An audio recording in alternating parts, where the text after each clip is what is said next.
Assalamualaikum warahmatullahi wabarakatuh. Perkenalkan, nama saya Ferdi Hatta Saputra dari Fakultas Pertanian Prodi Peternakan.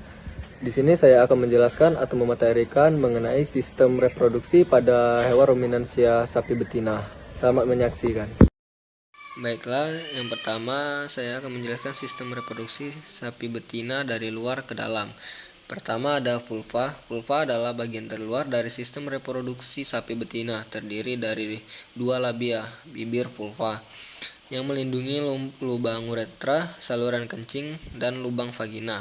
Berfungsi sebagai pintu masuk saluran reproduksi, menunjukkan tanda-tanda visual atau birahi, misalnya pembekakan dan kemerahan. Kedua ada vagina. Vagina merupakan saluran muskular yang menghubungkan vulva dengan serviks atau leher rahim, berfungsi menerima penis saat perkawinan alami sebagai jalan lahir saat proses kelahiran.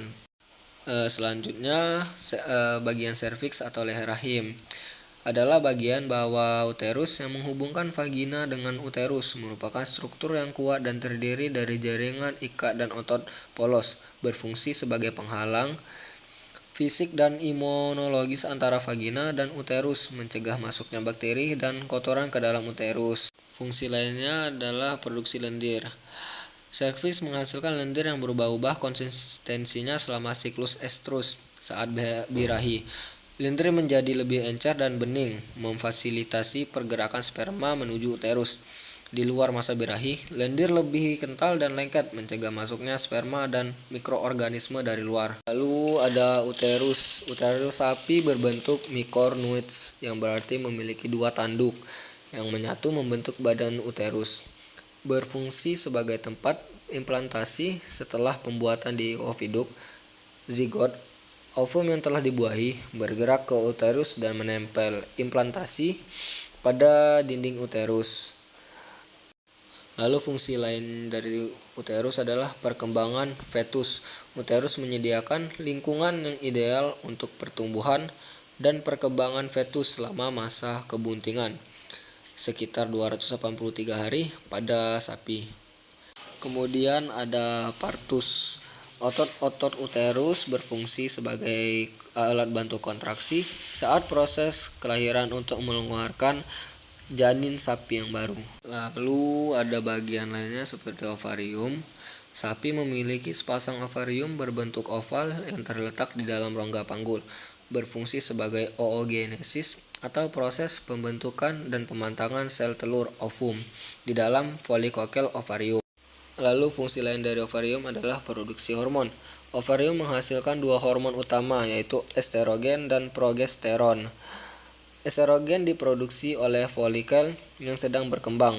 Estrogen bertanggung jawab atas munculnya tanda-tanda birahi pada esterus, pertumbuhan dan perkembangan saluran reproduksi, serta persiapan uterus untuk menerima embrio. Lalu progesteron diproduksi oleh corpus luteum, struktur yang terbentuk setelah ovulasi dari folikel yang telah melepaskan ovum. Progesteron penting untuk mempertahankan kebuntingan dan mempersiapkan kelenjar susu untuk laktasi pada sapi. Lalu organ berikutnya adalah oviduk atau tuba falopi. Oviduk atau tuba falopi merupakan saluran sempit dan berkelok-kelok yang menghubungkan ovarium dengan uterus. Fungsinya sebagai tempat pembuahan. Pembuahan atau fertilisasi ovum oleh sperma terjadi di dalam oviduk, tepatnya di bagian ampula. Lalu fungsi berikutnya sebagai transportasi gamet.